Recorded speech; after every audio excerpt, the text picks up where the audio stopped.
Queridos amigos, muy buenos días, buenas tardes, buenas noches. Es un gusto para usted y para nosotros poder estar un episodio más en esta serie de Lorenzo Peña, su vida y sus proyectos. El día de hoy vamos a abordar la disciplina de la teoría del conocimiento y la epistemología. Es decir, vamos a reflexionar acerca de la posición filosófica que tiene Lorenzo con respecto al conocimiento y la ciencia. Estamos transmitiendo desde Tres Cantos, Madrid, en el Reino de España, y Cuenca, República del Ecuador. Bienvenidos. Bienvenido, Lorenzo. Muchas gracias por tu tiempo. Hola, hola, ¿qué tal? Vamos a empezar con una pregunta que es de cajón, diríamos. Los filósofos discuten y seguirán discutiendo mucho sobre qué es el conocimiento, es decir, cómo definimos el conocimiento. Hay un acuerdo en que mínimo las dos características esenciales necesarias de conocimiento es que es una creencia verdadera, pero la discusión está en si, bueno, en lo que como se halla en la literatura filosófica, si es que hay un tercer requisito que sería la justificación, y de incluir la justificación dentro de la definición de conocimiento, ¿qué tipo de justificación? Entonces, los filósofos se ensarzan en este tercer elemento. Unos creen que basta simplemente cualquier razón, pero otros no están contentos o satisfechos con cualquier razón, sino que exigen una determinada justificación que podría estar más allá de toda duda, invencible, etcétera, etcétera. Detrás de eso está el peligro de caer en el escepticismo. Si nosotros, por definición, tenemos una determinada concepción filosófica de lo que es el conocimiento, puede ser que sea tan exigente que a la final quedamos con las manos vacías. Entonces, bueno, hay todo un enorme problema detrás de esta pregunta que en apariencia parecería sencilla, y quisiera que, por favor, Lorenzo, tú nos des tu opinión al respecto, con respecto al debate.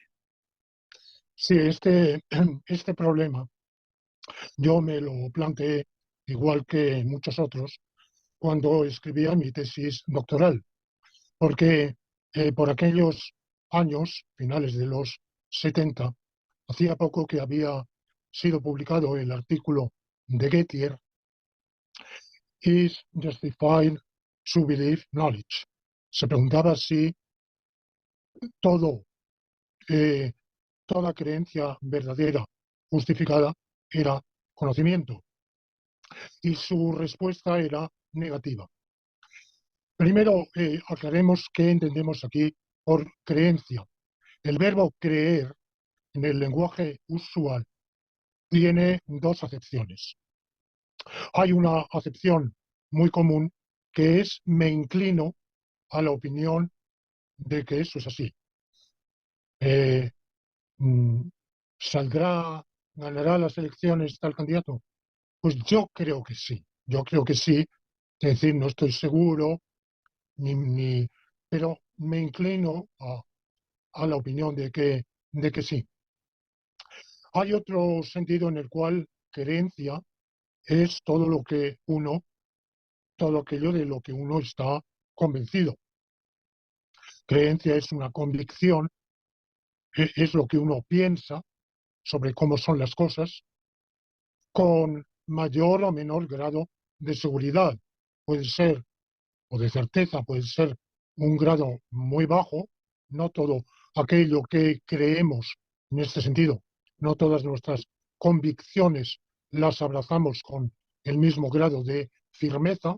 Hay algunas que abrazamos con tanta intensidad que sería dificilísimo que nos retractáramos, y hay otras que estaríamos más dispuestos a abandonar ante dificultades, ante evidencias contrarias, y por supuesto hay una escala infinita.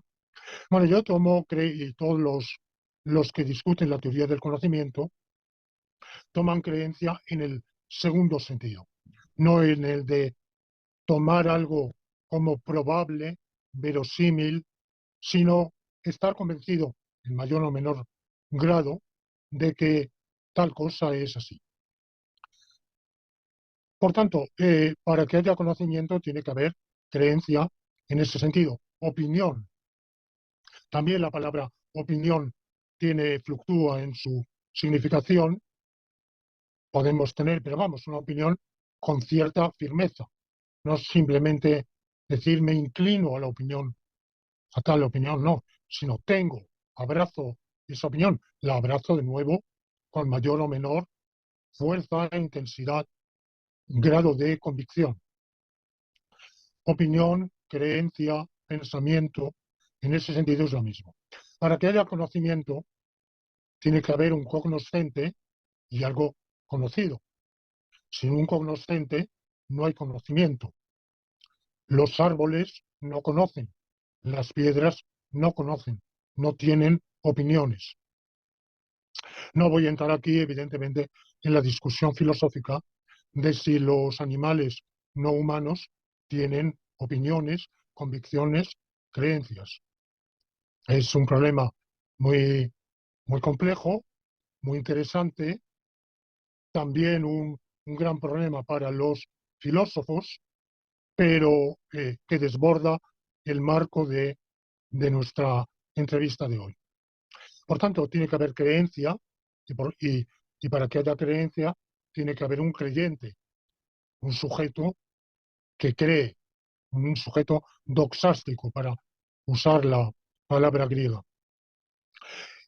que tenga esa doxa u opinión, esa creencia. Y en segundo lugar, es conocimiento en la medida en que la creencia es verdadera.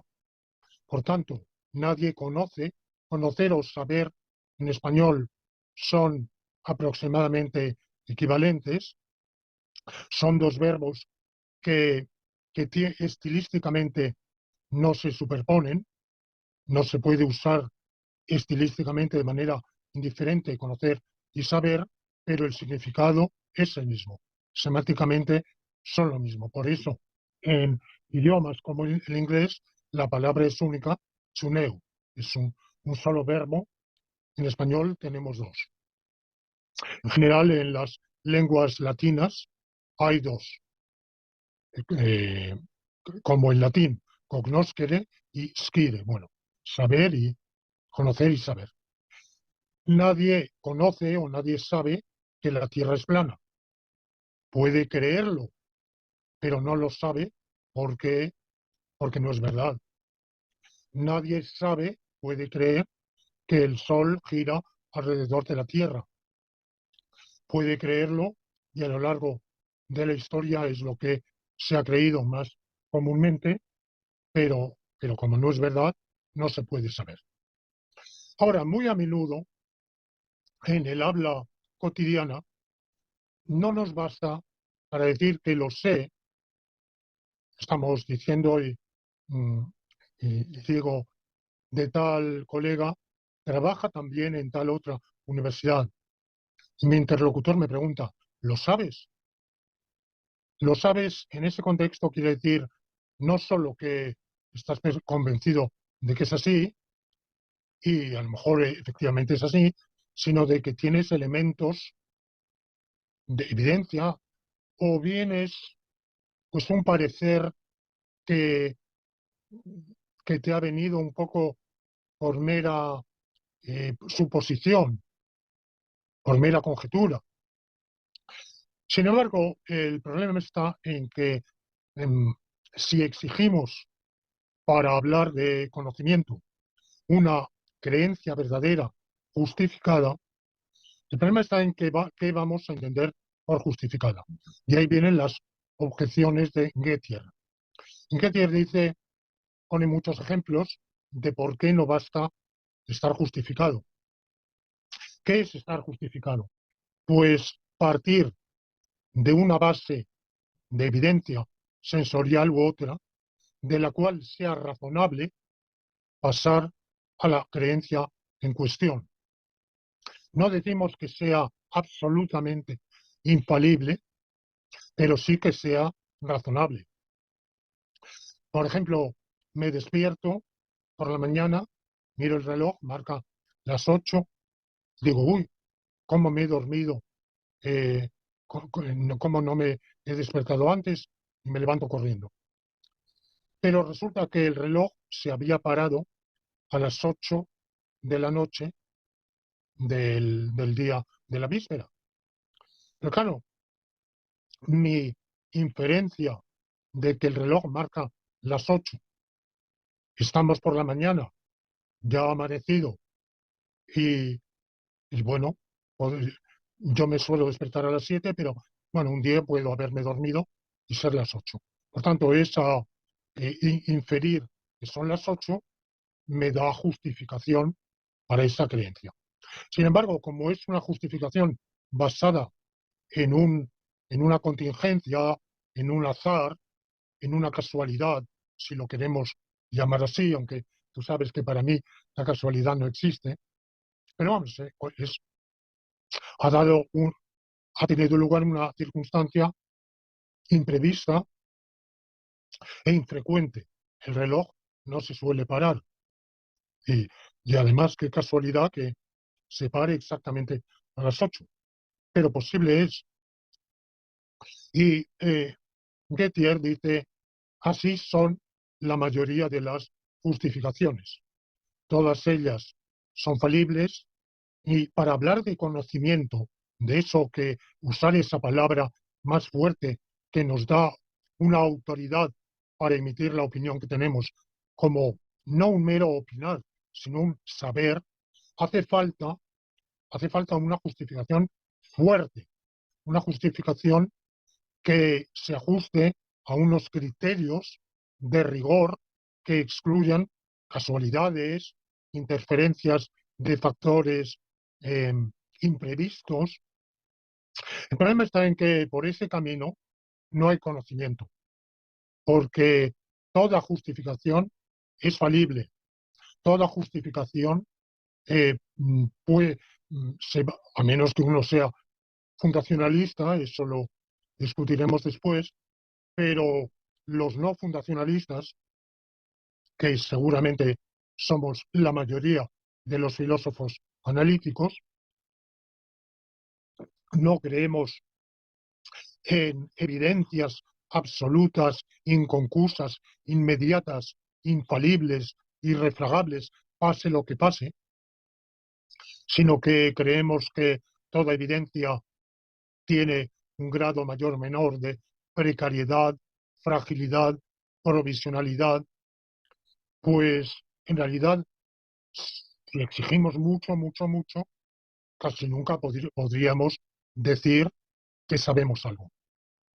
Entonces, en mi tesis doctoral, yo seguí el camino inverso y dije, pero vamos a ver, nosotros, el conocimiento es un fin y la justificación es un medio. Nosotros, ¿a qué tendemos? ¿Qué deseamos? Tener opiniones verdaderas. Aquello a lo que aspiramos es la verdad, no la justificación.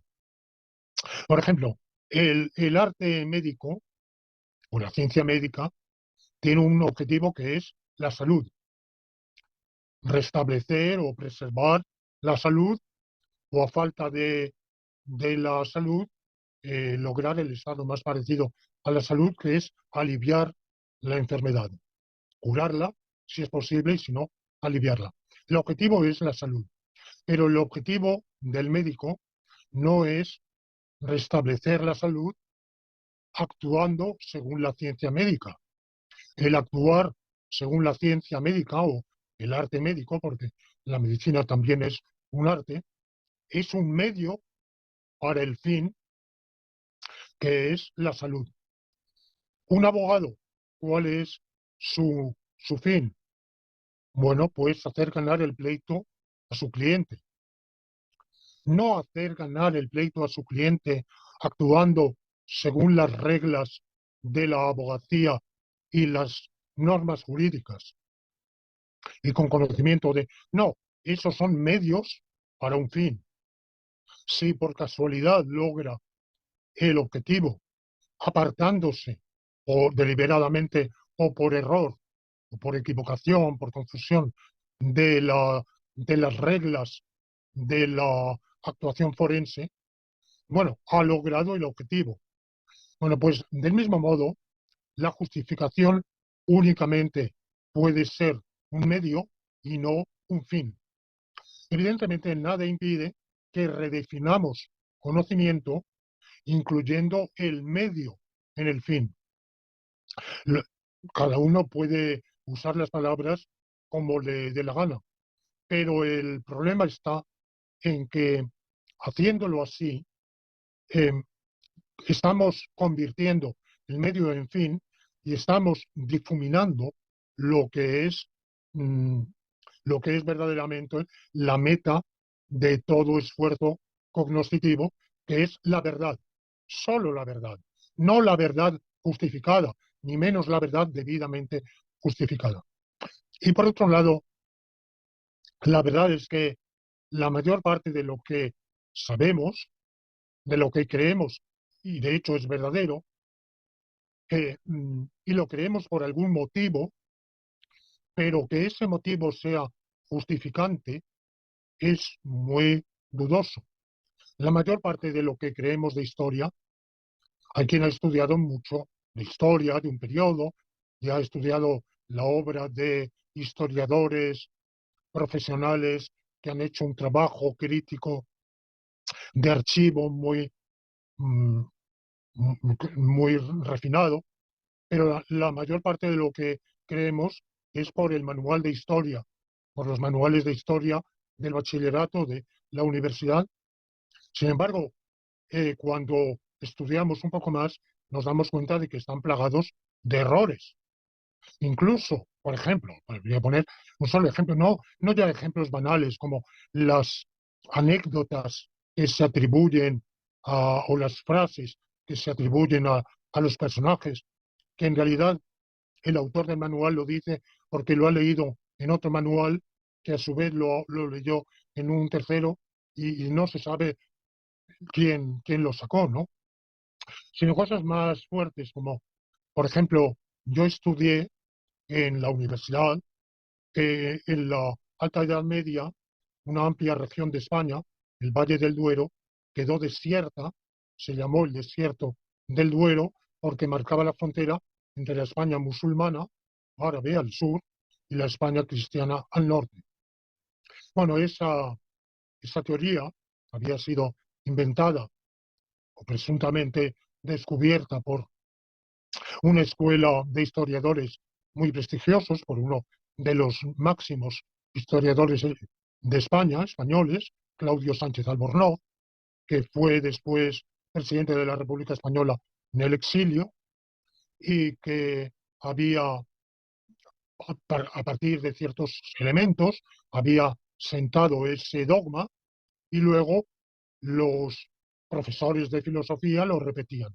Hoy un estudio historiográfico, arqueológico más elaborado, con nuevos elementos de evidencia, ha refutado completamente esa teoría. No hubo tal desierto del Duero. Por tanto, yo hasta hace unos años afirmaba que existió tal desierto, como afirmamos lo malo que era Nerón o lo malo que era Calígula y tantas otras cosas que en realidad a lo mejor son verdad, pero la base justificativa que tenemos para ellas es tan extremadamente precaria y que difícilmente podemos decir es razonable pasar de esa evidencia a la conclusión. Y así casi todo lo que creemos, porque lo que creemos porque lo hemos leído en el periódico. Bueno, yo de los pocos hechos en que personalmente he estado involucrado y he leído la descripción en el periódico, podría decir que la mitad es falso y la otra mitad inexacto. Claro, puede ser una casualidad de hechos que me han pasado a mí, pero yo sospecho que lo que dice la prensa, y eso cuando no hay una intención mm, propagandística, que muchas veces la hay porque la prensa está en manos de unos grupos de poder, de unos propietarios, cuando no influida por un gobierno, que por un partido que tienen sus tesis, o un grupo, no solo partido, grupos de presión, ONGs, de manera que muy a menudo están totalmente sesgados. Pero incluso cuando no hay un motivo, digamos, menos confesable, cuando es de buena fe, el periodista, por ligereza, por por desconocimiento profundo del asunto, por acabar rápidamente el artículo, porque ha entendido a medias lo que un informante presuntamente al tanto le ha dicho. Bueno, eh, escribe un artículo que es un reflejo totalmente inexacto y en parte no verídico de la realidad. De manera que la mayor parte de lo que creemos, a lo mejor es verdad, pero decir que está justificado está motivado. Toda creencia está motivada, porque ninguna creencia se nos pasa por las mentes así porque sí, porque entonces es un acertijo, como una adivinanza, en un concurso.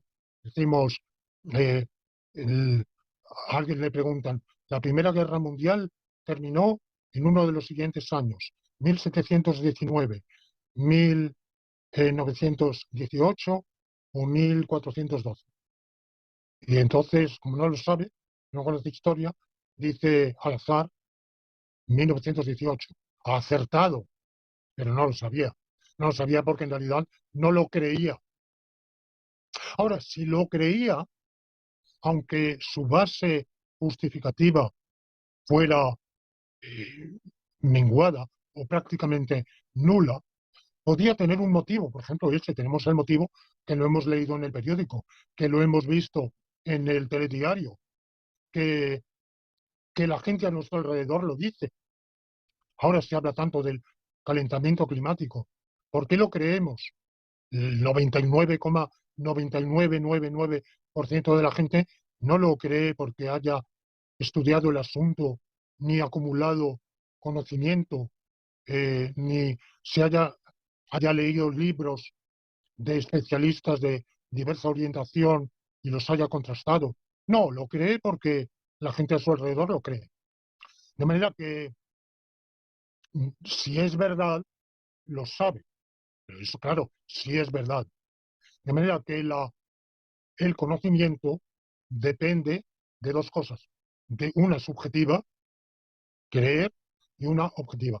Recientemente, o mucho más posteriormente a mis escritos, defendiendo esta reducción del conocimiento a creencia verdadera, ha habido un filósofo que yo entonces no conocía, que es Crispin Sartwell, que ha defendido lo mismo que yo, con una serie de argumentos. Y eso ha dado lugar a muchas discusiones filosóficas, es uno de los temas que se discuten. Él va más lejos que yo, porque considera que la noción de conocimiento como creencia verdadera justificada no solo es innecesaria, ociosa y, y de algún modo un estorbo, más que una ayuda, sino que es una creencia, es una definición incoherente. Bueno, yo no digo que sea definición incoherente, como no digo que sea definición incoherente del fin del médico el curar según las reglas de la medicina. Aunque, en mi modesta opinión, su fin es curar nada más. Y, por tanto, pienso que es más útil, más eh, menos nos hace dar vuelta, nos evita dar vueltas innecesarias y perturbaciones, complicaciones que no conducen a nada, el definir más sencillamente el conocimiento como creencia verdadera. Perfecto, muchas gracias, querido Lorenzo. Pasemos a una segunda pregunta. Quisiera que abordemos brevemente la discusión entre dos corrientes que son el dogmatismo y el criticismo. El dogmatismo cree que al momento de elaborar un sistema filosófico deberíamos empezar haciendo ontología, estudiando el ser en general, sus características, y una vez que tengamos ya las respuestas a ese conjunto de problemas, podríamos pasar a estudiar el conocimiento. En cambio, el criticismo adopta una postura que es la inversa, de entre ontología y la gnoseología, la que en primer lugar deberíamos realizar es la teoría del conocimiento y plantearnos una pregunta fundamental que es la de si podemos conocer la realidad y si es que sí, ¿cómo?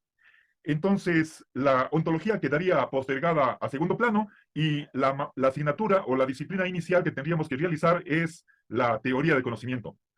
Tú eres dogmático en este sentido, como lo he acabado de plantear. Entonces, quisiera, por favor, que tú nos eh, hagas una reconstrucción de cómo ves el problema y estoy seguro de que eh, creerás que los problemas críticos tienen que postergarse y ser posteriores a una indagación acerca del ser, y que esos problemas nociológicos vendrán, pero luego. Por favor, ¿podrías aclarar esta serie de problemas? Sí, bueno, en realidad plantearlo como si primero debemos hacer teoría del conocimiento o metafísica, yo exactamente en esos términos no lo plantearía, porque el orden cronológico con el que lo hagamos, con que emprendamos la tarea, es secundario. Lo importante es tener en cuenta si la construcción filosófica ha de tomar como cimiento, como fundamento, la teoría del conocimiento y, y sobre ese fundamento, una vez asentado, una vez establecido, levantar el resto del sistema filosófico, incluyendo la metafísica.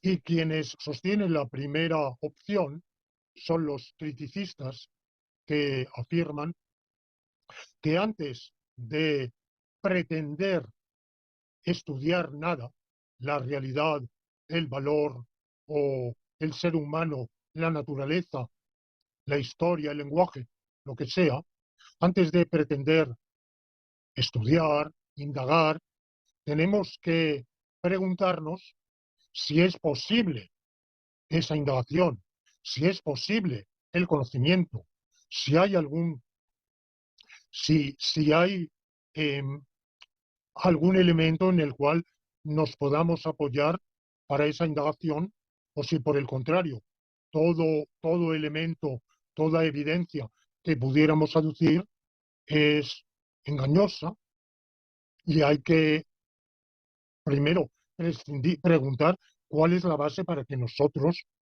tomemos tal evidencia como evidencia. Y en definitiva, prescindiendo así de todas las certezas de las cuales podíamos pasar a una indagación presuntamente más avanzada, mejorada, en vez de eso, preguntar si esas mismas certezas que creíamos tomar como punto de partida tenemos motivos para partir de ellas, tenemos motivos para abrazarlas. En definitiva, antes de postular, para demostrar, hemos de establecer unos postulados, unas reglas de inferencia. Bueno, antes de eso hay que preguntarse si, por qué esos postulados, qué evidencia tenemos para esos postulados y esa regla de inferencia. Y si decimos, pues tenemos tal evidencia, preguntarnos qué evidencia tenemos para esa evidencia. Y así al infinito. Y eso nos lleva a la duda, al escepticismo metódico, el escepticismo de los antiguos griegos, de Arcesilao, Carnéades, Sexto Empírico, que decían, llegaban a la conclusión de que no sabemos nada. No sabemos nada porque para saber algo tenemos que tener de nuevo una justificación. Para, para afirmar algo con justificación tenemos que tener una justificación previa que justifique esa justificación. Y así al infinito. Como no podemos remontarnos al infinito, pues en definitiva no sabemos nada. La versión cartesiana, que en realidad viene de San Agustín, pero bueno, Descartes muy, muy personalista, muy egótico, se apropia de muchas cosas y aparece como inventor de ideas que en realidad toma de filósofos anteriores. Descartes formula la duda metódica, dudar de todo hasta que yo encuentre una evidencia absoluta, irrebatible, infalible, y, y esa duda la transforma incluso en la llamada duda hiperbólica. Y es que, como los sentidos, que muchas veces nos engañan, y los preceptores, esto que yo decía de los manuales, los preceptores muchas veces nos han enseñado cosas que luego resulta que no son verídicas, no son verdad, prescindir de todo el testimonio de los sentidos y de los preceptores, los maestros, digamos, y pensar lo contrario. Es decir, nos han acostumbrado a pensar que la Tierra es plana, pues decir que es redonda. O nos han dicho que es redonda, pensar que es plana. Nos han acostumbrado a decir que el vacío no existe, pensar que existe. O que nos han acostumbrado a pensar que la Tierra gira alrededor del Sol, pensar lo contrario. Bueno, esa es la duda hiperbólica para que unas creencias se contrapongan a otras. El problema está, como ya en alguna lección anterior salió a colación, que si nos encerramos en esa postura no hay salida posible. La salida de Descartes, que es, se da cuenta de que duda y por lo tanto piensa, y si piensa existe, pero ahí hay en realidad esa afirmación, dudo, dudar es pensar y pensar requiere existir. Eso solo es posible porque inserto el verbo dudar en un campo semántico, en un campo léxico, el cual no tiene sentido sin unos referentes, porque si no es abracadabra, bla, bla, bla. Es decir, es como el trinar de un pájaro para nosotros.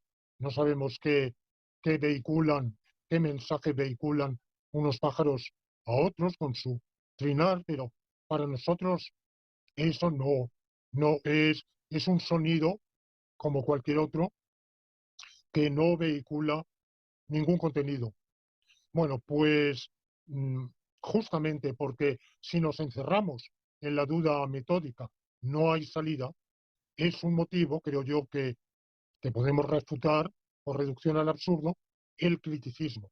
Y podemos decir, abrazar frente al criticismo lo que yo efectivamente llamaba dogmatismo, dogmatismo no en el mal sentido de aferrarse a creencias, pase lo que pase, sino en el sentido de tomar ciertas creencias sobre el mundo que nos parecen razonables como punto de partida para indagar otras, elaborar un sistema filosófico, ya empecemos por teoría del conocimiento o por metafísica o incluso por axiología o por cualquier otra disciplina, pero siempre un punto de partida.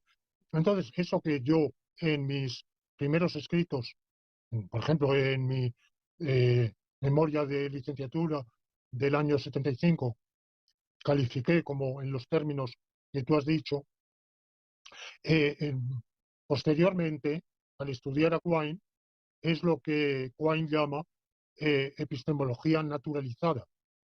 Epistemología naturalizada, ¿qué quiere decir?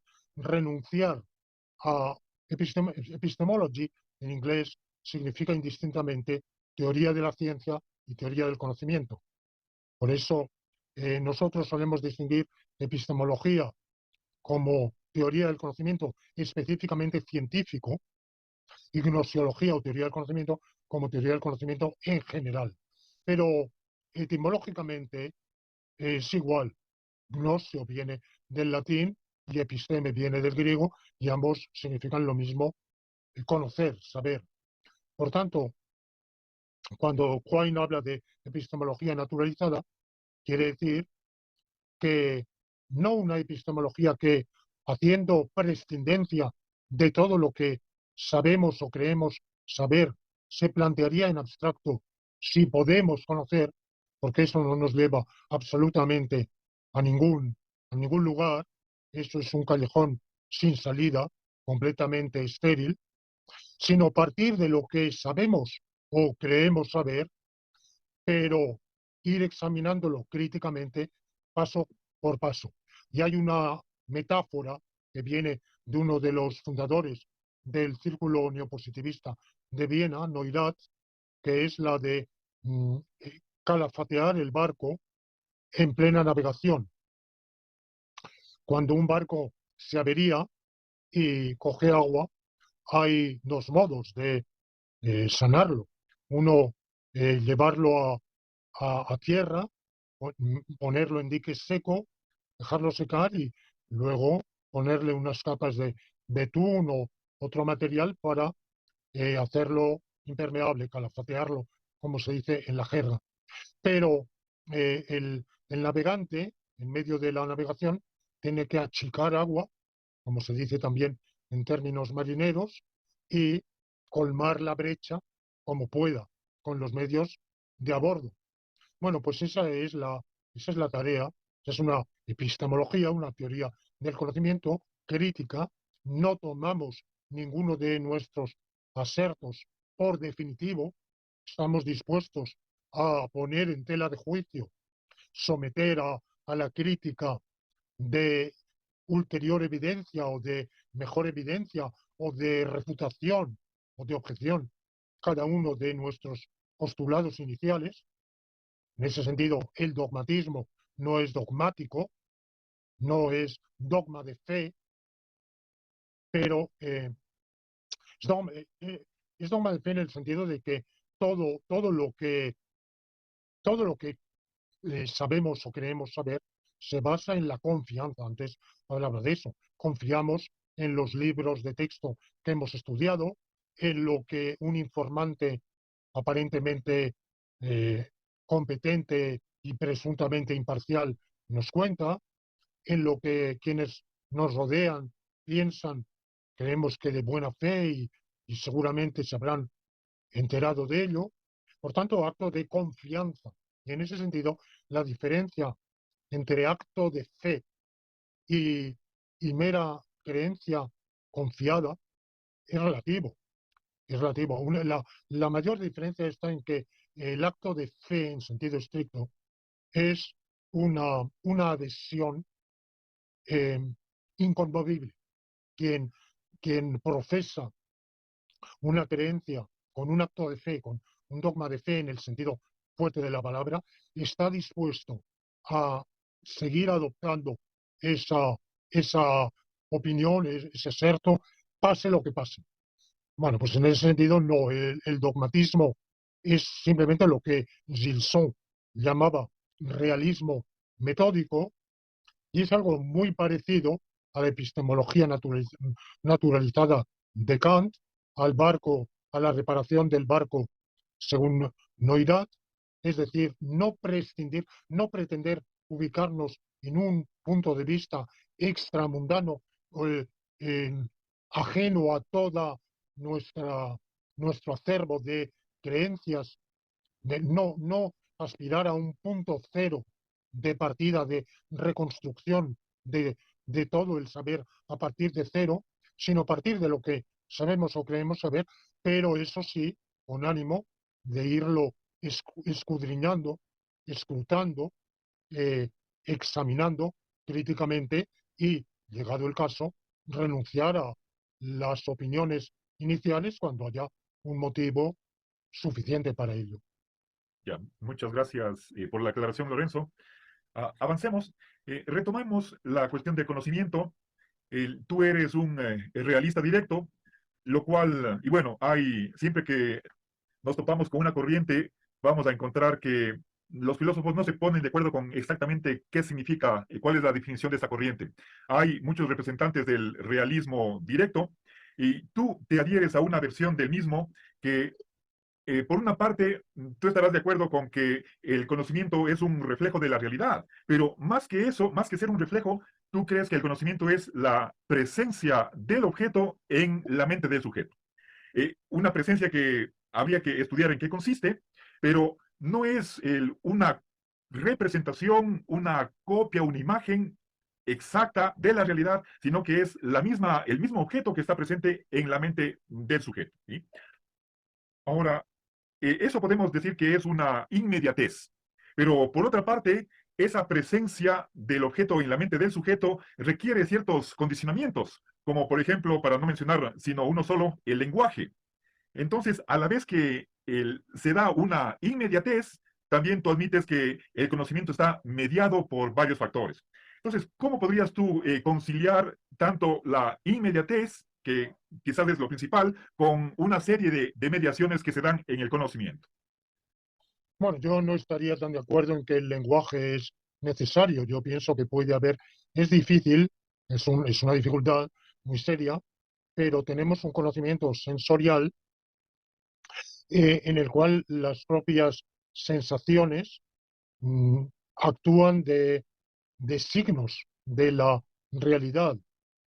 Es sin duda, el recién nacido, que no tiene todavía dominio del lenguaje, eh, sin embargo, pronto tiene algún tipo de creencia de que su mamá lo amamanta, de, de que eh, está, tiene frío, tiene hambre, de manera que la creencia se puede tener más allá del lenguaje. Pero la diferencia entre el realismo directo y el indirecto es, como tú has señalado muy bien, que el realismo indirecto piensa que lo, el objeto inmediato del conocimiento es una representación de la realidad, a partir de la cual llegamos a la realidad. Eso es lo que pensaba Bertrand Russell por lo menos en un periodo importante de su trayectoria filosófica, que decía, ¿qué es lo que yo veo? Yo veo mis sensaciones visuales, toco mis sensaciones táctiles eh, y así oigo mis sensaciones auditivas y a partir de ahí indirectamente infiero que, que algo causa las sensaciones visuales, que es un objeto visual, y las táctiles y las auditivas. Bueno, en realidad el primero que formula, quizá podríamos atribuir a Locke este punto de vista, no estoy seguro, pero desde luego Berkeley lo sostiene así, y lo sostiene hasta el punto de decir esa inferencia es ociosa, gratuita e innecesaria. En la realidad no hay más que lo percibido, pero lo percibido por la vista son sensaciones visuales, por el oído sensaciones auditivas, por el tacto sensaciones táctiles. Por tanto, no, no hay, no estamos en relación ni directa ni indirecta con la realidad. Bueno, el realismo indirecto dice, sí, bueno, efectivamente, lo que directamente experimentamos o percibimos son nuestras sensaciones, nuestras percepciones, lo que directamente pensamos son nuestros pensamientos, aquello que se manifiesta a nuestra conciencia es nuestro propio pensar, nuestro propio pensamiento, pero de ahí, por un proceso razonable de inferencia, podemos concluir que hay una realidad que está así representada. Y el idealismo trascendental de Kant, por lo menos según se suele entender, dice sí, podemos inferir que hay un algo fuera, más allá, la cosa en sí, pero no podemos atribuirle ninguna de las cualidades, ni cantidades, ni relaciones que tiene el objeto del conocimiento. El objeto del conocimiento está en nuestra mente, es una representación de la cosa en sí, pero no es como la cosa en sí. En cambio, el realismo indirecto dice, sí, sí es como la cosa en sí, es un reflejo de la cosa en sí. Quizá es un reflejo a veces deformado, como los espejos deformantes, pero de todos modos, tendencialmente, tiende a ser como la realidad, una reproducción fotográfica. El problema está en que, evidentemente, ¿qué es esa? Primero, ¿qué es lo que yo veo? En el acto de ver, yo no veo nunca he visto mi sensación visual, ni me la imagino siquiera, ni nunca he oído mi sensación auditiva. Hay quienes tienen estos ruidos en los oídos, ¿no? No recuerdo ahora cómo se llama, y escuchan un sonido imaginario. Bueno, eso puede decirse que oyen, lo que oyen no refleja nada, no es nada fuera de su propio aparato nervioso y auditivo. Pero cuando yo escucho el timbre de la puerta o una música o un ruido o la caída, el ruido producido por la caída de un objeto o por el viento, lo que yo oigo es el ruido, no oigo mi sensación auditiva, ni toco mi sensación táctil. En realidad, la sensación visual es un proceso por el cual yo veo el objeto. Es más, ni siquiera veo, estoy mirando ahora, por ejemplo, enfrente unos libros, ni siquiera veo el aire que se interpone entre los libros y quien los ve. Veo los libros directamente. De manera que la mediación es una mediación psicológica. La descripción neurofisiológica y quizá psicológica, en teoría de la mente, describe un proceso por el cual yo entro en contacto con el objeto. Pero cuando se produce ese proceso, el resultado es la relación con el objeto, no la relación con algo que reproduce el objeto y de lo cual colegiríamos que existe el objeto y que tiene esas propiedades. Además, hay dificultades para la teoría del reflejo, por lo menos dos. La primera es que de existir las sensaciones, en el sentido de que fuera, por ejemplo, las sensaciones visuales, lo que viéramos, no hay, sin duda, no hay parecido ninguno entre la sensación visual y lo visto por ella.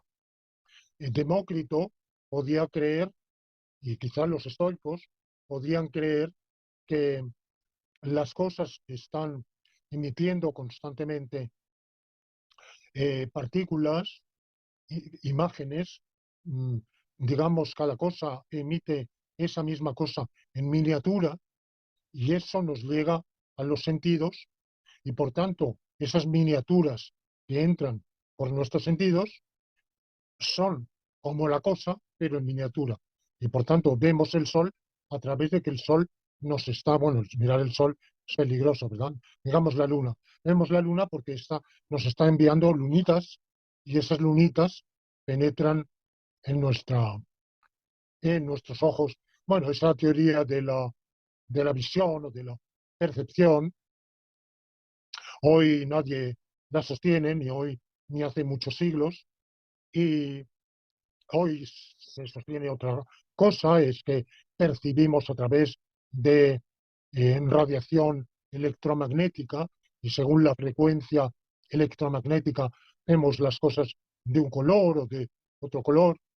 Sin embargo, creer que lo que vemos son los rayos electromagnéticos, a mí me parece un craso error, porque los rayos electromagnéticos no se parecen en nada a las cosas vistas a través de ellos. De manera que yo reconozco que el realismo directo es un realismo inmediato, en el sentido de que al final, gnoseológicamente, epistemológicamente, nada se interpone entre entre el cognoscente y lo conocido, pero desde el punto de vista psicológico, neurofisiológico e incluso físico, hay una serie de medios a través de los cuales se llega a esa inmediatez. La inmediatez nosológica es la relación nosológica directa, la presencia del objeto al sujeto. Esa presencia está, sin embargo, mediada por esos procesos psicológicos, neurofisiológicos, físicos, incluso. Hablaba del aire. Si el aire no fuera transparente, yo no vería el libro. Pero sin embargo, lo que yo veo es el libro, no el aire. Y del mismo modo, si veo el color verde de ese libro, un clásico griego de la Loeb Library, no es que yo vea radiaciones de una frecuencia eh, electromagnética. Esos rayos serán los instrumentos, esa radiación es un instrumento a través del cual llego a ver el color de la realidad. Bueno, esta es la primera dificultad. Y la segunda dificultad del realismo indirecto es que verdaderamente si, si lo adoptamos, no hay ningún motivo para llegar al realismo directo. Y, y más bien habría que caer en algo parecido al realismo trascendental, al idealismo trascendental de Kant, es decir, sí hay una cosa en sí, pero esa cosa en sí, pues no tiene ninguna de las cualidades y relaciones que nosotros creemos poder atribuirle. Ya. Eh, Muchas gracias, querido Lorenzo, por tu respuesta. Pasemos a otra subtemática. Tú, en tu tesis de doctorado del 79, afirmas que uno de los propósitos, quizás no solamente de tu tesis, bueno, en parte creo que sí, pero más allá, a largo plazo, es el de sintetizar todas las verdades. Es decir, elaborar un sistema filosófico que dé cabida no solamente al mayor número de verdades, sino a todas. Y eso, por supuesto, es posible con un sistema contradictorial, como un instrumento que te va a ayudar a permitir ese abarcar a todas las verdades. Este proyecto tuyo supone que todas las verdades son compatibles, pero aparentemente no es así. Por ejemplo, podríamos pensar que en la cuestión de la existencia de Dios, eh, o existe o no existe, hay ahí solamente un par de posiciones, de posturas, y no habría cómo sintetizar ambas supuestas verdades. ¿Podrías tú, por favor, aclarar cómo es este asunto? Bueno, de todos modos, todas las verdades no es todas las opiniones. Sobre ese sentido, ya en una pasada entrevista, precisé que yo había rebajado un escalón mi ambición y la tesis del correlato, tal como la defendí en mis escritos, en mis libros de los años 70 y primeros años 80, la que estaba inspirada en una tradición de Spinoza, Leibniz, Hegel. Bueno, pues yo tuve que rebajar un escalón y admitir que hay creencias totalmente falsas. Y por tanto, entre que Dios existe y que Dios no existe, por lo menos que no existe en absoluto, yo creo que una de las dos es verdadera y la otra es totalmente falsa. Y por tanto, un sistema que abrazara todas las verdades no tendría por qué abrazar ambas opiniones. Yo personalmente creo que Dios existe. Mi concepto de Dios no es el de el que tienen las personas con una fe religiosa determinada. Yo más bien mi opinión es que las creencias religiosas son fábulas que a su modo se inspiran en la realidad de Dios y tratan de acercarse a esa realidad divina por el itinerario de la imaginación y por tanto cada una de las religiones encierra un núcleo de verdad tendencialmente porque son acercamientos imaginativos, fabulados, a través de parábolas, digámoslo así, a la verdad, pero esa verdad de la existencia divina, el ser divino del cual ya hemos hablado anteriormente, que es el ser, la realidad misma, el abarcamiento, el ser perfecto, porque es también aquel que encarna al máximo la mayor perfección, que es existir. Por tanto, lo único absolutamente existente, totalmente existente en todos los mundos posibles, el propio ser, ese es mi punto de vista. Bueno, por tanto, conciliar todas las verdades no quiere decir conciliar todas las opiniones. Pero segundo, se, tal en mis formulaciones de los años de la época de la tesis y algún año posterior eran seguramente demasiado ambiciosas. Vamos a ver, yo nunca pretendí que yo iba personalmente a elaborar un sistema que abarcara todas las verdades, las de la geografía, la historia de Asia, la trigonometría, eh, la física cuántica, eh, la sociología. No, yo hablaba de las verdades filosóficas, pero sí que como discípulo de Quine entiendo que el saber humano, la ciencia, dice él, pero yo diría más que la ciencia, el saber en su conjunto, científico o no científico, tiene una vocación holista, es decir, que tiene una vocación de conformar una totalidad, aunque esa totalidad es primero tendencial, porque nunca tendemos a ella asintóticamente, pero nunca la alcanzamos.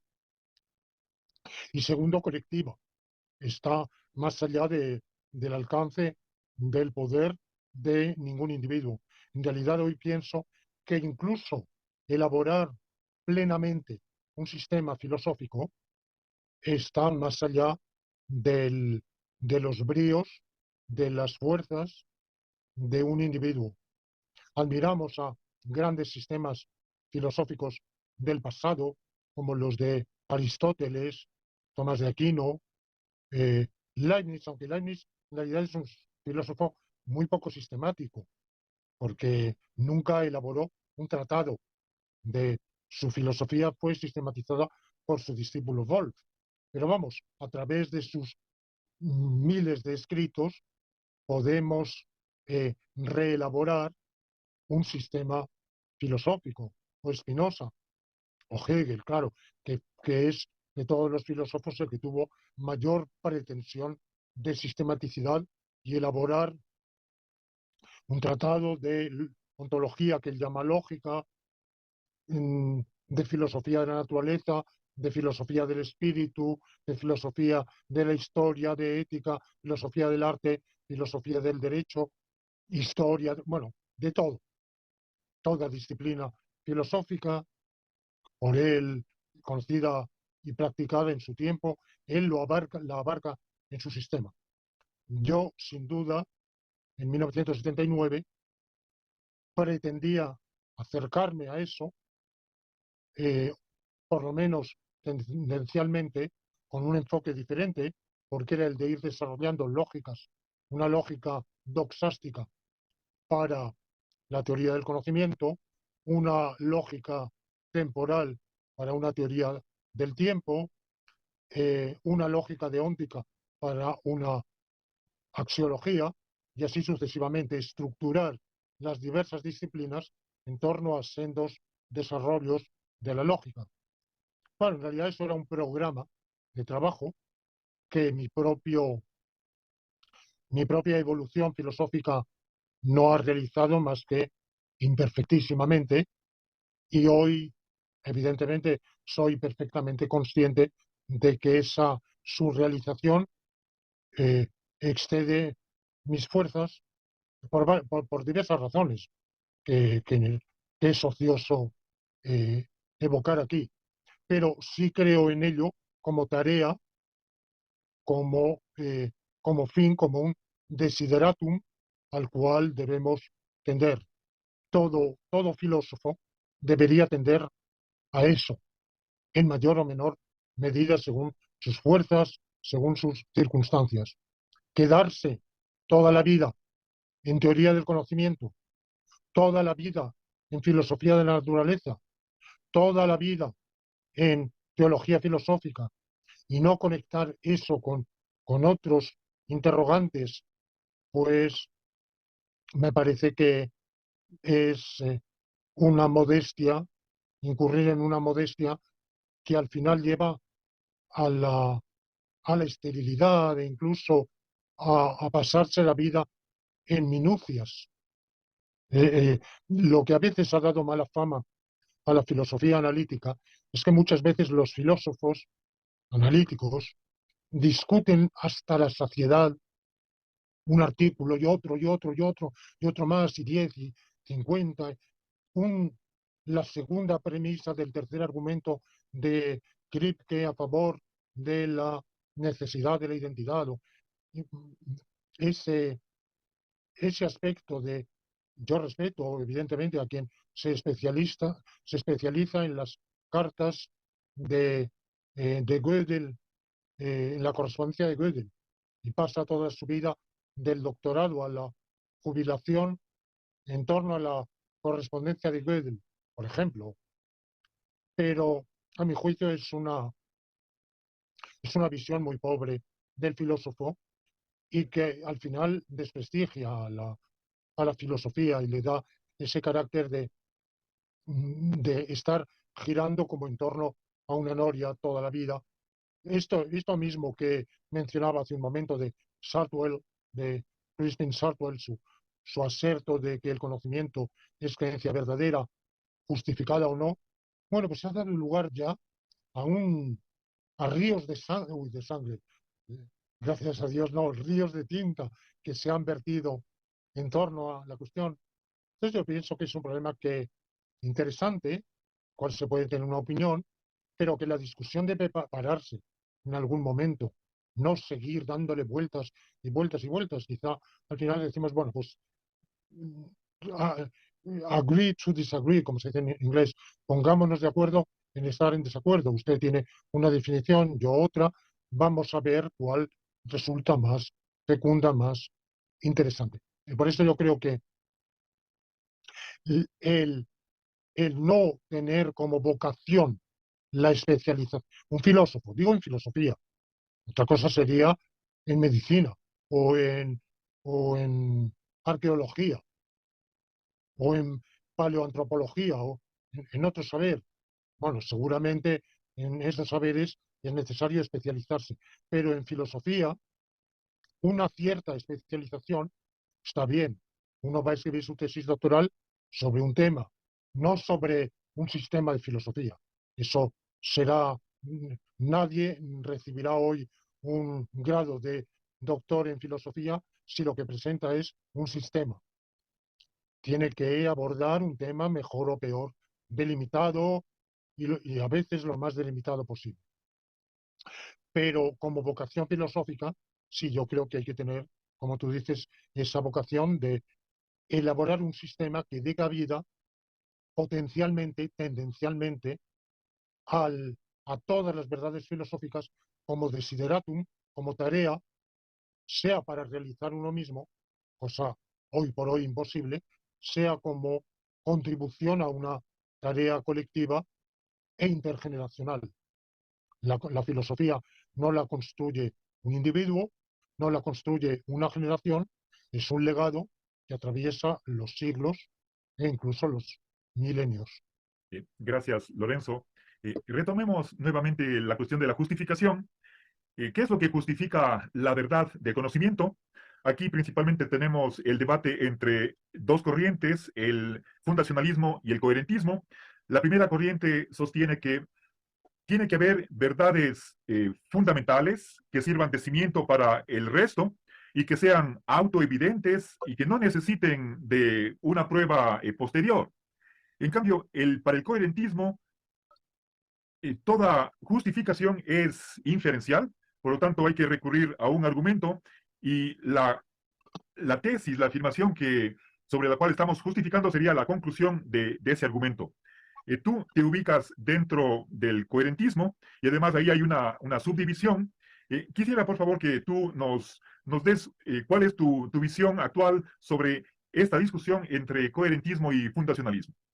Bueno, vamos a resumir, si es posible, en 2 o 3 minutos o 4, lo que es una discusión filosófica que de siglos que en la cual ha llevado a los filósofos a escribir centenares o miles de libros de de muchas decenas de miles de páginas, si no centenares de miles, miles o centenares de miles de artículos, debates, y naturalmente en el marco de esta discusión, pues de esta entrevista, hay que resumir al máximo, por lo cual quienes tengan un conocimiento más a fondo de estos debates, me perdonarán que voy a ser relativamente superficial, porque no querría que la entrevista se prolongase demasiado. El fundacionalismo cree, el de Descartes, por ejemplo, cree que hay que partir de algún conocimiento irrefragable, inconcurso, incuestionable, que dé fe de sí mismo, que se cerciore en sí mismo directamente y que sea infalible. Porque si es falible, entonces no puede otorgar una base suficiente a, justificativa al conocimiento. Si es falible, quiere decir que a lo mejor creemos que esa base evidente, mmm, que se manifiesta, cuya verdad se manifiesta por sí misma y que no necesita ninguna otra justificación, creemos que es así, pero si resulta que es falible, es que hay una posibilidad objetiva de que no sea así y de que eso que creemos una evidencia no lo sea. Por ejemplo, Descartes emite su opinión, su hipótesis del genio maligno, que nos engaña en todo, pero dice, bueno, me engaña en todo, pero una cosa no puede engañarme, y es que dudo, y si dudo pienso, y si pienso existo. Eso es infalible, esa convicción es infalible. En realidad ya hemos visto que, que eso no tiene sentido, porque esa convicción aislada carece de ningún sentido. Yo no podría explicar, ni esclarecer, ni definir qué es dudar si el verbo no formara parte de un campo semántico con una referencia. Por tanto, esa verdad que nos propone Descartes no tiene ese fundamento que él creía tener. Y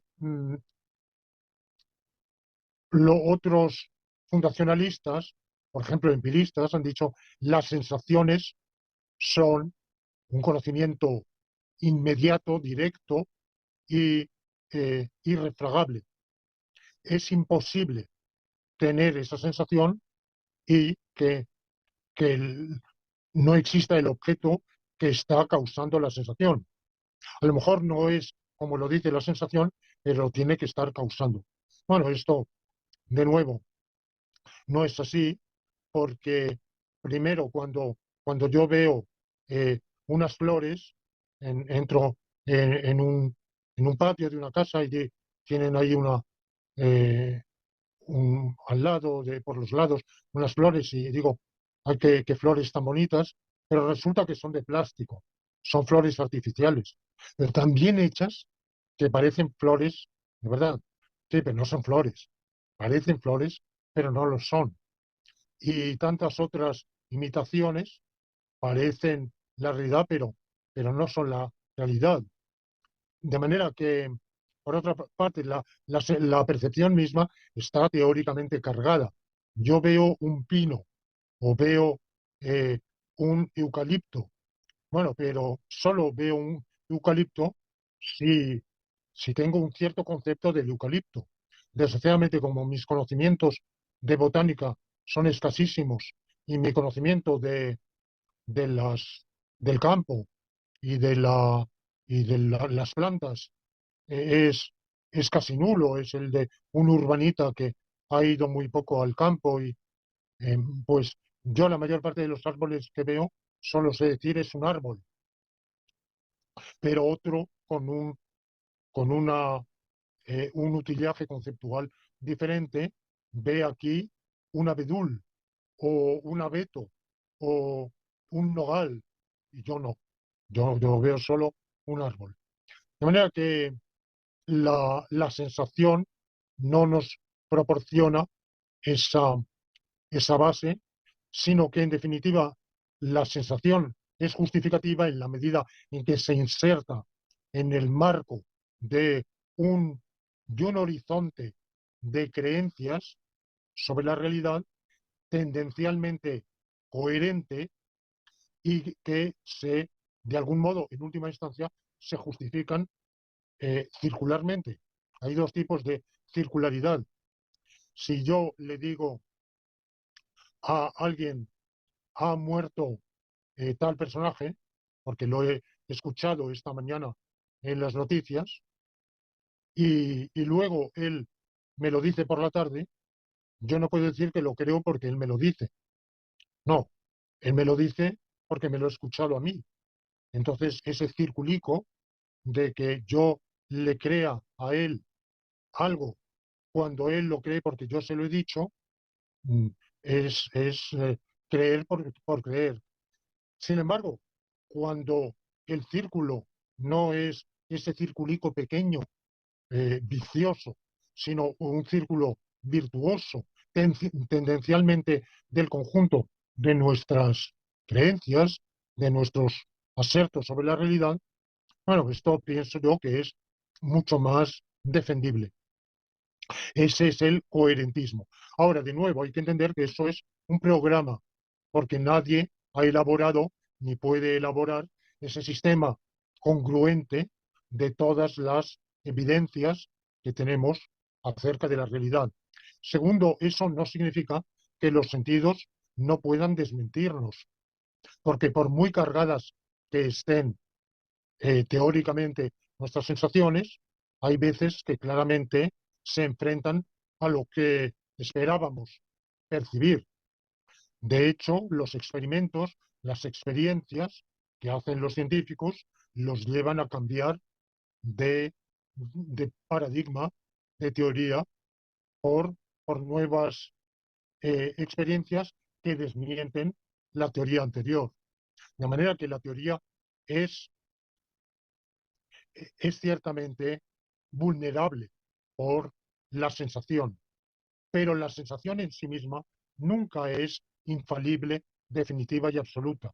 No existe ese experimento que creía Popper que con un contraejemplo empírico bastaba para hundir una teoría. No, generalmente, primero porque siempre se puede pensar el protocolo que se ha usado en el experimento ha sido incorrecto o la manera de informar del experimento no ha sido adecuada, no ha sido, ha deformado en parte lo que verdaderamente se experimentaba, o quizá ha habido un error perceptivo, de manera que es un cúmulo de percepciones reiteradas lo que hacen entrar en crisis un paradigma. De manera que la sensación por sí sola no ofrece justificación absoluta, aisladamente, justificación absoluta, definitiva, ni de una teoría, ni de la verdad, ni de falsedad de una teoría, pero sí puede contribuir a resquebrajar la convicción en esa teoría. Por otro lado, la afirmación de que hay verdades cuya evidencia es infalible, plantea otra serie de dificultades que han discutido los gnoseólogos o epistemólogos, en las cuales no voy a entrar. Lo que sí quiero señalar es que si en mi planteamiento, por ejemplo, en hallazgos filosóficos, en el capítulo de teoría del conocimiento, Yo planteo ese dilema entre fundacionalismo y coherentismo. Hay otra opción que, que yo no abordo.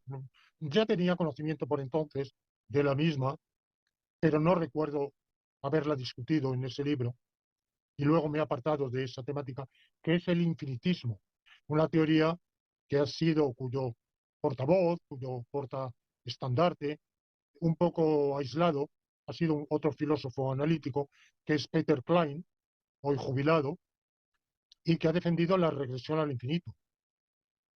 Y es que ha defendido que en realidad la justificación tiene que ir al infinito. Afirmamos algo sobre la base de una justificación y esa sobre la base de otra justificación, pero siempre es provisional porque la tarea del epistemólogo racionalista es buscar una justificación de eso mismo, de esa justificación que él mismo acaba de formular.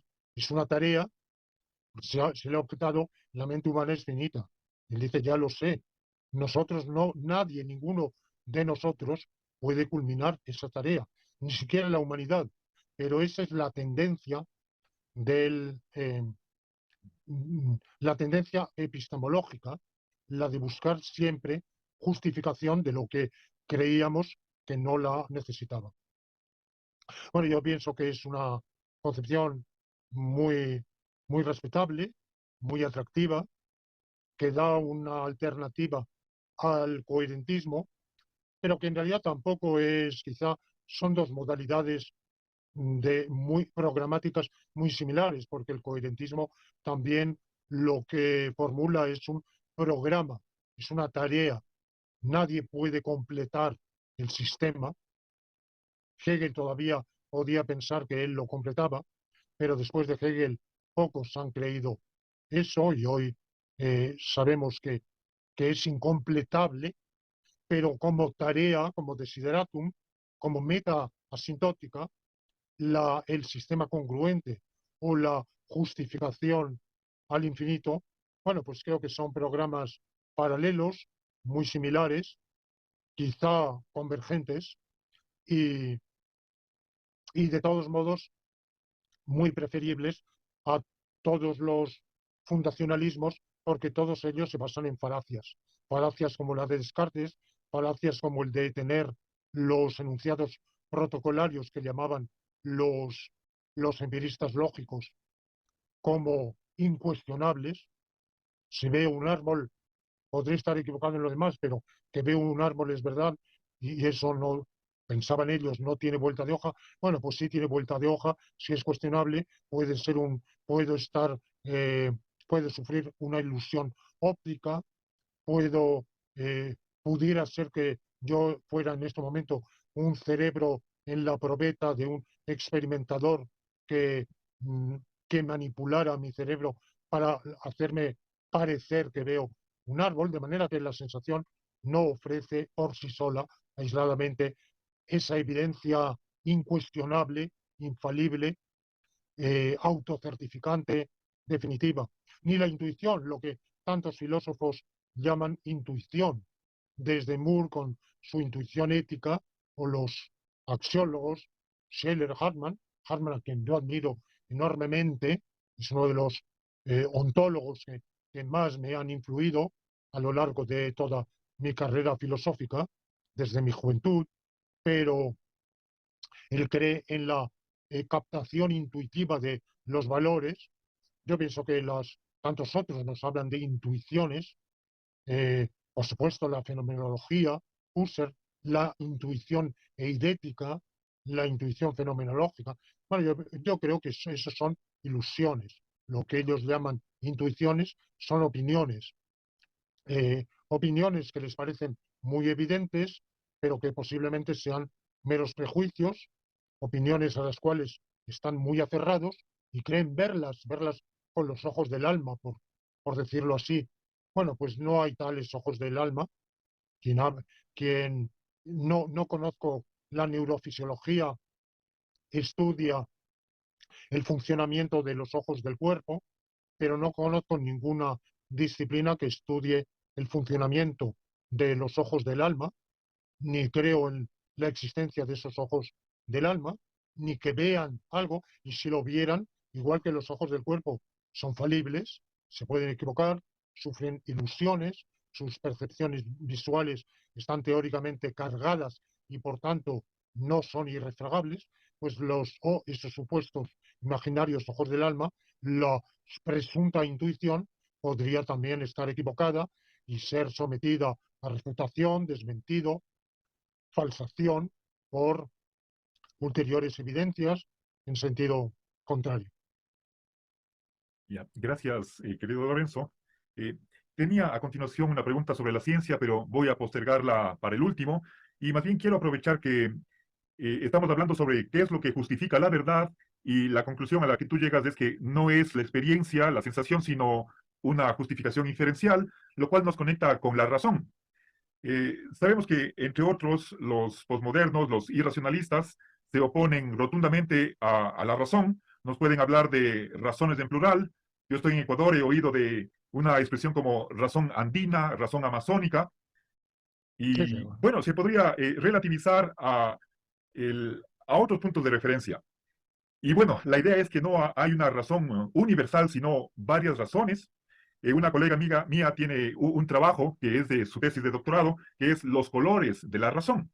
Entonces, no tendríamos una sola razón, sino varias, y así se quita el prestigio o se está, el, la pretensión es refutando esa idea que es de los ilustrados de que hay una razón universal y que sería la que nos permite justificar la verdad.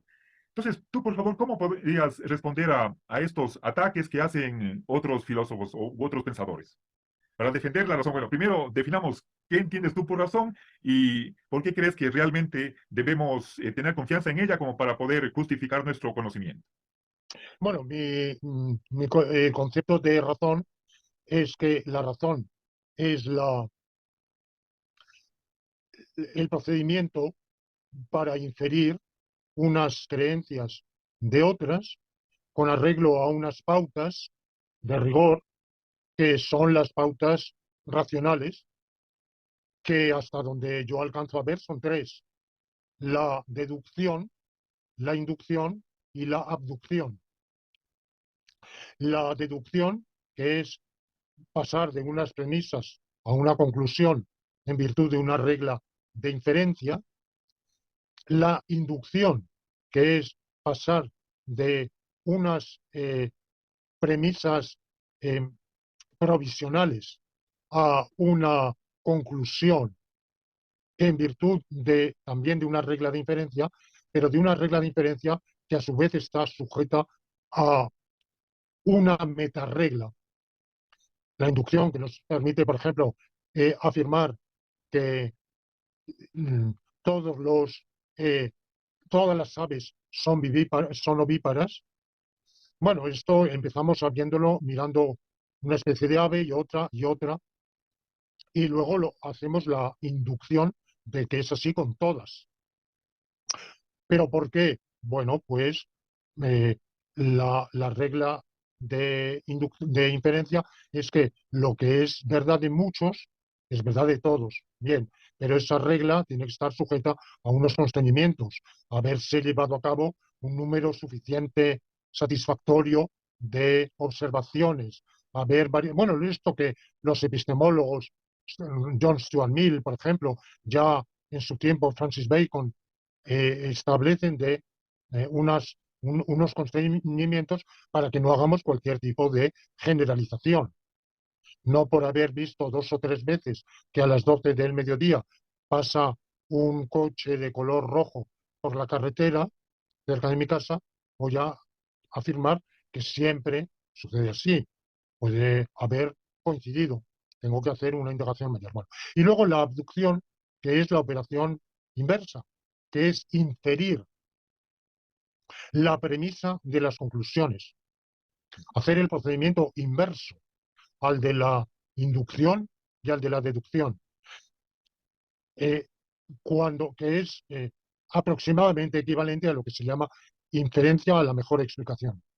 Cuando yo veo una serie de fenómenos y no tengo explicación, y se me ocurre una, imagino una, bueno, pues la someto a una serie de pruebas, a un test eh, lo más, eh, lo más fuerte posible, imagino mm, contraejemplos, y cuando esa explicación es la mejor, resiste a los contraejemplos, entonces lo afirmo como una verdad.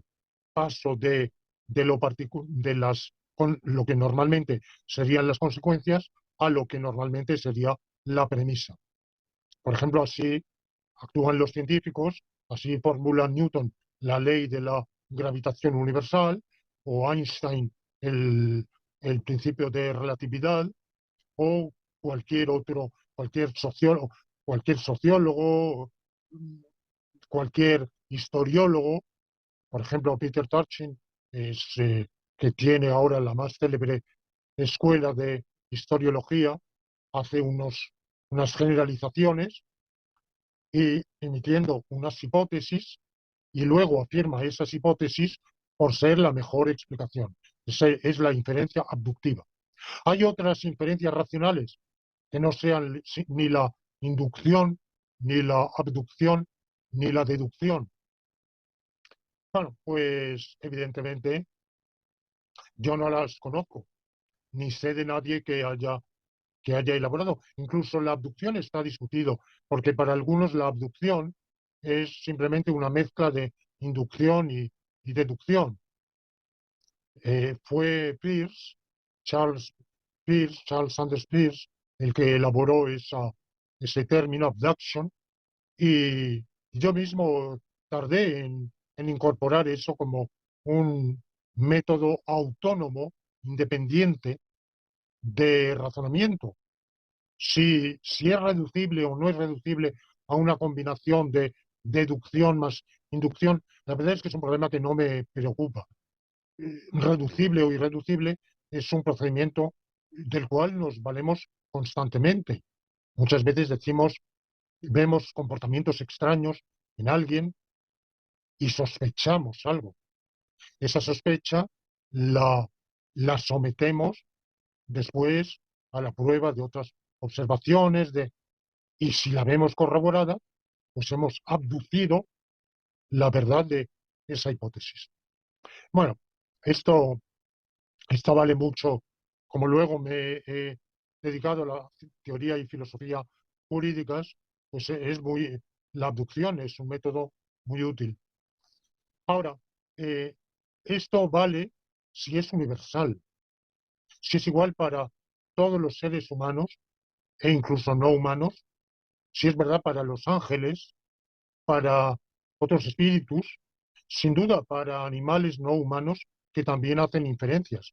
En este sentido, los avances de la etología animal, que decía que era un tema sobre el cual no me quería pronunciar, pero ahora me cuesta trabajo morderme la lengua y no decir algo, se llega a la conclusión de que en muchas especies los animales no humanos hacen inferencias inductivas. Esto se sabe desde la antigüedad. Está el famoso, los megáricos, famoso argumento de el silogismo disyuntivo que invocan el perro que sigue una huella y se halla ante una bifurcación del camino, huele a la izquierda y no percibe el olor, y entonces directo va a la derecha sin necesidad, sin pararse a oler. O sea que sabe que o es por la izquierda o es por la derecha, pero por la izquierda no, porque, porque no está el olor. Por tanto, a la derecha.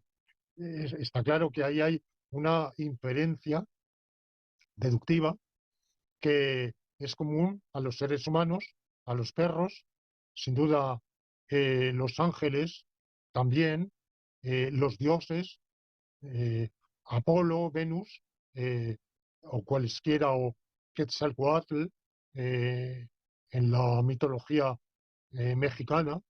El, y claro, si Tres.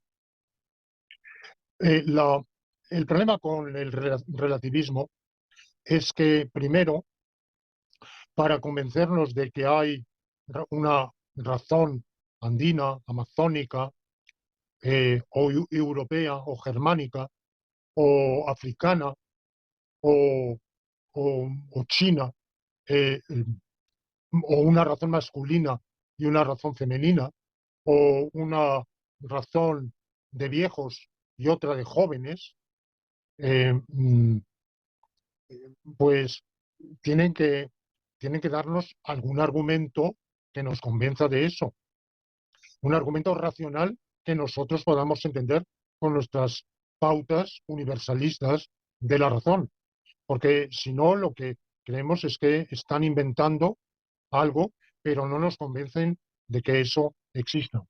Y segundo, tienen que justificar que eso se llame razón, porque llamamos razón a una inferencia que asegura, o por lo menos va en el camino de la verdad. Y tenemos ese concepto realista de la verdad. Razón es inferir de tal manera que la inferencia nos aproxime más a la verdad, o por lo menos no nos aleje de la verdad. Eso es inferir racionalmente. Y por eso ponemos esas tres variantes de deducción, inducción y abducción, que no son infalibles, ni siquiera la deducción lo es, porque los postulados pueden fallar. Hay muchas lógicas y no una sola. Por tanto, también la deducción es falible. Pero la, de manera general, la propia experiencia del pensamiento, la propia coherencia del pensamiento nos muestra que utilizando esos tres procedimientos inferenciales, la tendencia es incrementar nuestro acervo de verdades y no empobrecerlo. Entonces, las razones masculina y femenina, o meridional y septentrional, o de blancos y de negros, eh, ¿en qué son razones? Se ajustan a esa definición. Ya sé que es una definición vaga, aproximada, pero nos da una pauta. Y claro, nos tienen que convencer de que eso existe, de que eso funciona, y tenemos que entenderlo, porque si solo entienden la razón masculina los, los que tienen el cromosoma XY, y solo entienden la razón femenina los seres humanos que tienen el cromosoma XX, pues en definitiva no nos podemos entender, ni podemos, eh, eh, una persona de sexo femenino no me va a convencer de nada, ni yo a ella. La experiencia yo creo que prueba sobradamente que podemos razonar y convencernos los, los del altiplano y los de y los costeños y los de una tez de piel con los de otra, los viejos con los jóvenes, los de un sexo con el otro, y la división, la fragmentación o bifurcación de la razón en supuestas razones, la razón contemporánea, la razón de la razón antigua y la razón moderna. Bueno, pues eso nos impediría seguir los argumentos de Aristóteles y darle razón en unas cosas y quitársela en otras. No podríamos entender los diálogos de Platón, y sí los entendemos, y seguimos el razonamiento. ¿Por qué? Porque el razonamiento de Euclides. Por ejemplo, los antiguos demostraron que la inconmensurabilidad de la diagonal del cuadrado con respecto a a los lados. Eh, pero esto lo demostraron con un razonamiento que era válido siglos antes de la era común y es válido hoy. Y que entendemos, si lo que existiera fuera la razón helénica y la razón hispánica y la razón eh, del siglo XXI, pues no habría esa intercomprensión. Y por otra parte, el fragmentar ese calidoscopio de razones en vez de razón va al infinito, porque razón amazónica y razón andina, ¿por qué han de ser la misma?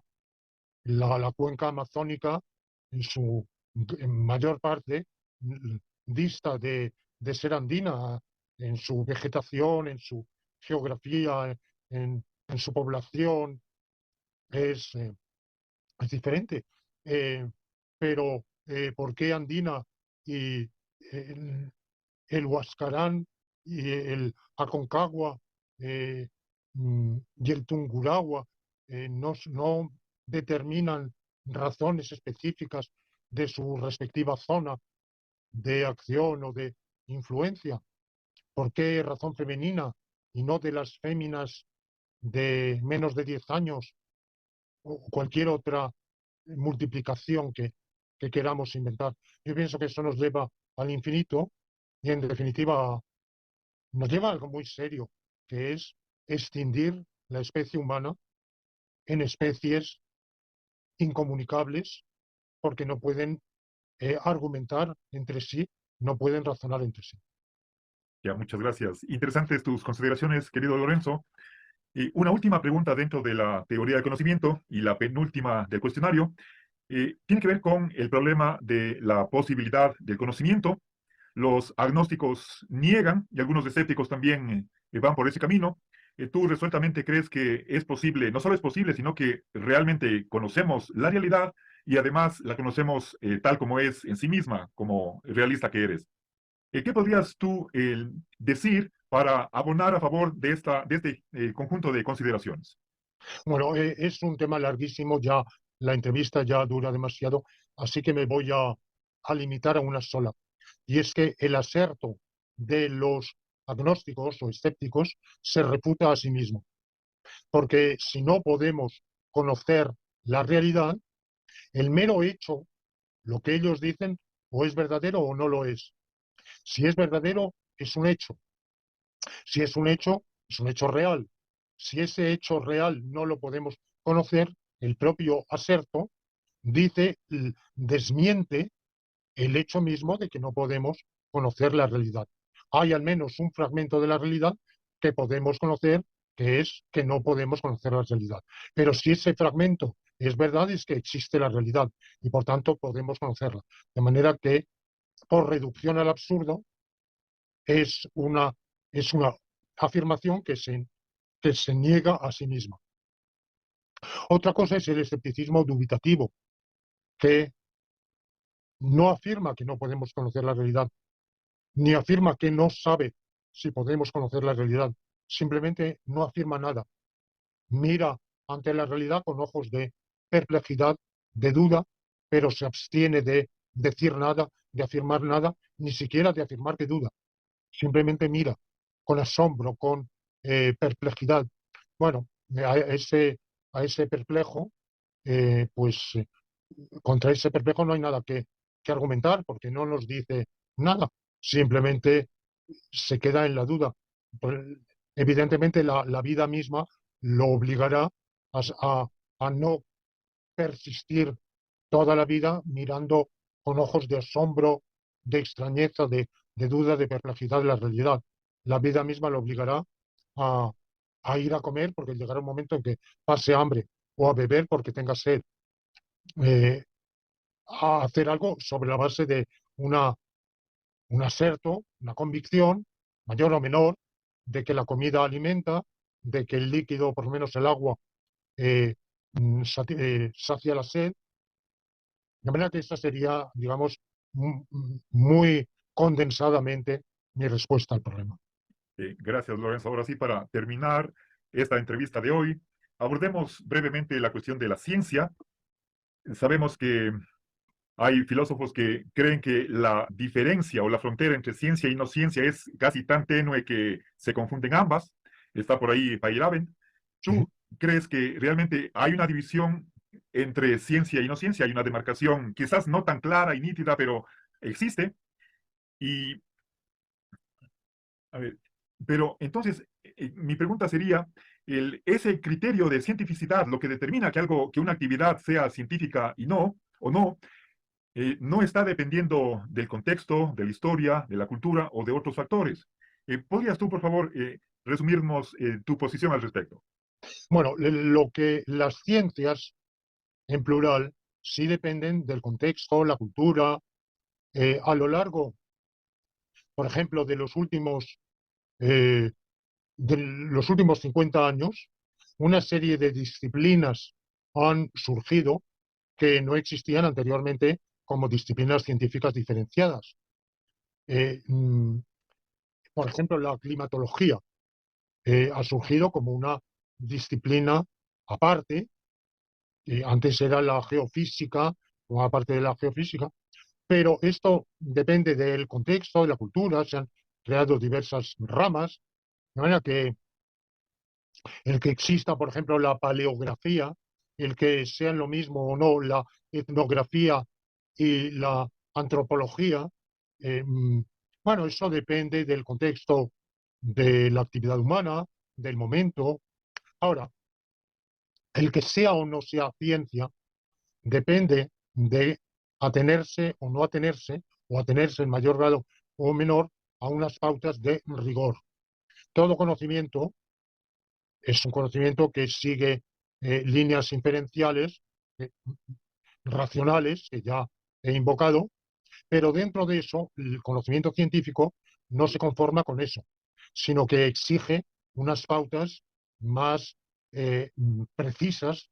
Por ejemplo, la deducción ha de ser explícita, no implícita, en las ciencias deductivas. La deducción ha de ser explícita, han de formularse con arreglo a determinadas pautas de rigor las premisas, la regla de inferencia, expresarse en una notación simbólica más allá de y no en los diferentes idiomas, de manera que sea tratable incluso eh, hoy en la formulación actual con métodos de computación.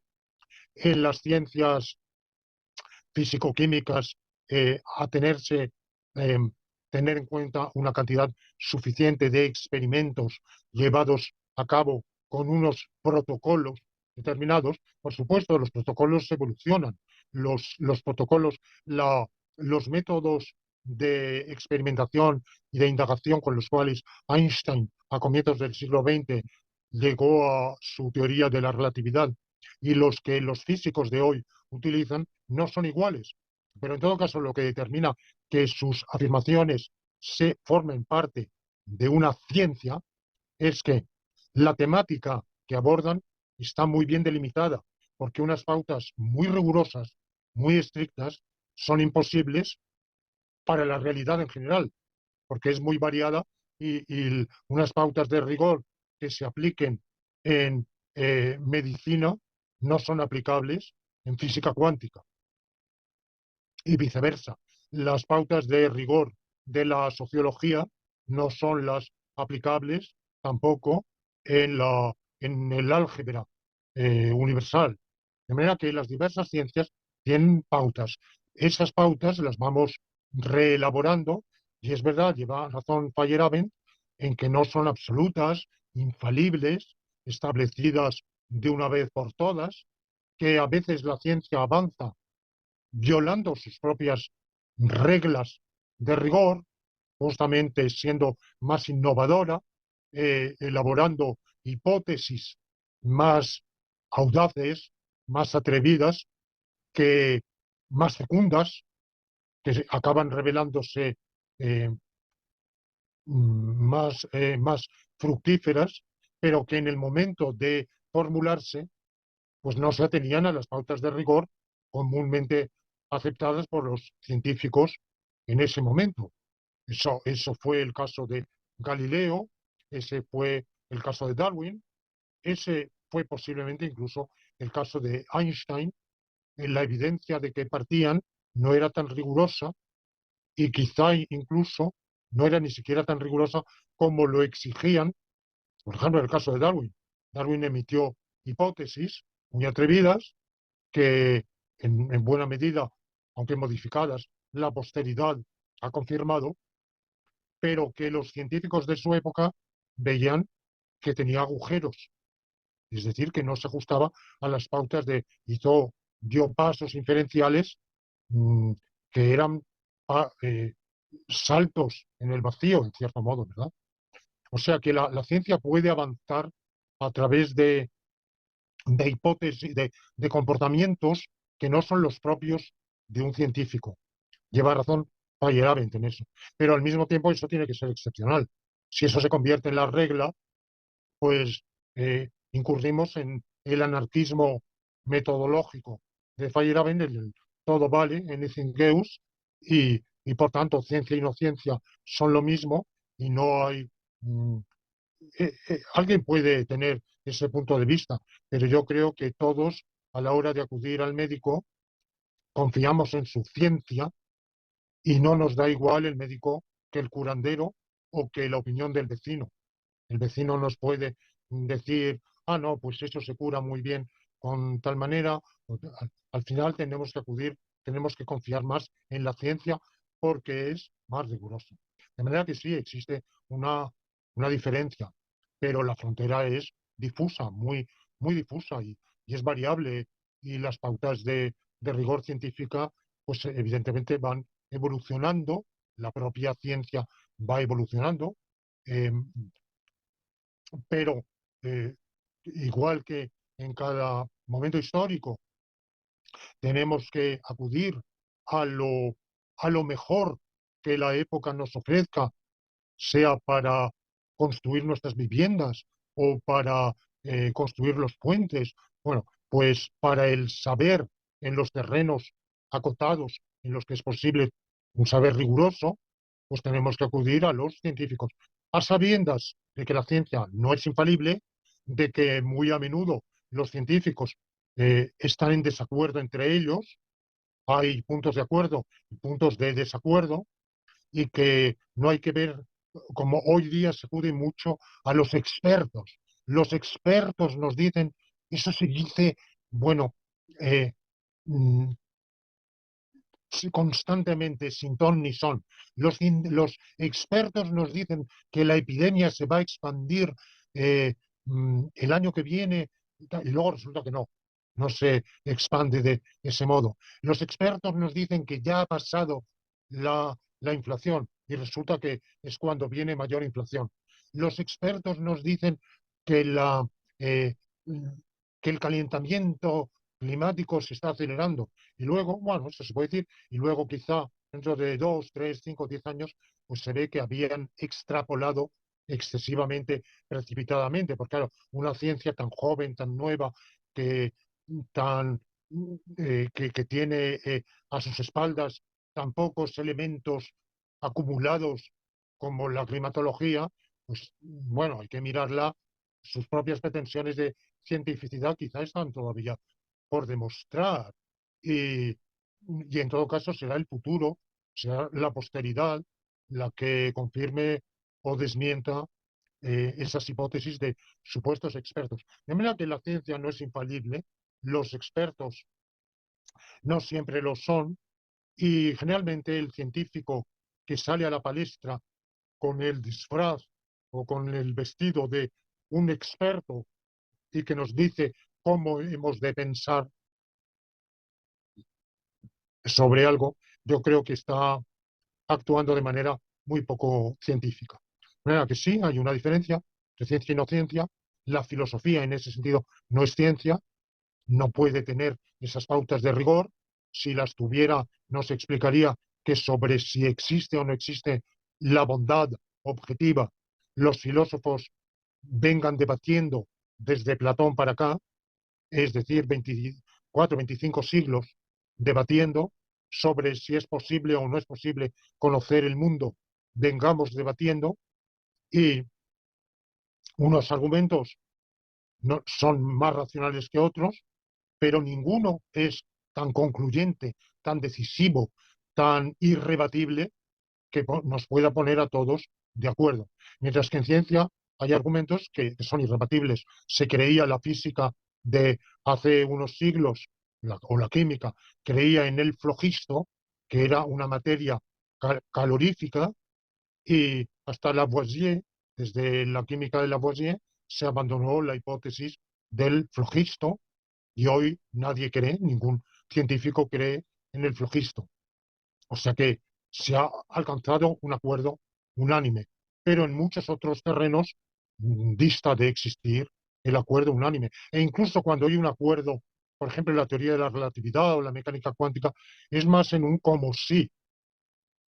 Los físicos saben que son teorías que encierran muchas dificultades, pero funcionan. Y entonces muchos de ellos nos dicen no es que la realidad sea así, sino que podemos tratarla y construir nuestras teorías y nuestras técnicas como si fueran verídicas. Vamos acumulando experimentos y reflexiones que quizá nos llevarán, o probablemente, muy verosímilmente, nos llevarán a revisar esas teorías. Bueno, eso sería mi respuesta. Eh, Muchas gracias, querido Lorenzo. Con esto llegamos al final de la presente entrevista. Les invitamos a quienes nos siguen para que el próximo domingo nos acompañen en un nuevo episodio de esta serie de Lorenzo Peña, su vida y sus proyectos. Muchas gracias, Lorenzo.